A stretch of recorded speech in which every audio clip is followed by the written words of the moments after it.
हक के शहीदों, वफा की तस्वीरों, तुम्हें वतन की हमारे सलाम। ए राहे हक के शहीदों, राशिद मिन्हास पाकिस्तान का बहादुर सपूत, जिसने गद्दार के हाथों बेबस होने की बजाय वतन की खाक पर जाम शहादत नोश करने को तरजीह दी। कौम का ये बेटा 17 फरवरी 1951 को कराची में पैदा हुआ। 1968 में सेंट पैट्रिक स्कूल कराची से सीनियर कैम्ब्रिज किया। पाक फजाइया को ज्वाइन किया तो तरबियत के लिए पहले कोहाट और फिर एयरफोर्स एकेडमी रिसालपुर गए।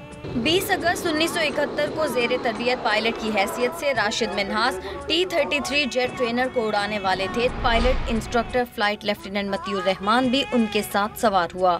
दौरान परवाज मतियुर रहमान ने राशिद मिन्हास को सर पर ज़रब लगाकर बेहोश किया और परवाज का कंट्रोल संभालकर तैयारे का रुख हिंदुस्तान की जानिब मोड़ दिया। उस वक्त जब हिंदुस्तान का फासला 40 मील रह गया था, राशिद मिन्हास को होश आया और उन्होंने तैयारे का कंट्रोल दोबारा हासिल करने की कोशिश की। इसमें नाकामी के बाद नौजवान पायलट के पास अपने तैयारे को हिंदुस्तान ले जाने से रोकने का एक ही रास्ता रह गया था और उन्होंने हिंदुस्तानी सरहद से महज 32 मील दूर तैयारे को गिराकर अपनी जान पाकिस्तान के लिए कुर्बान कर दी।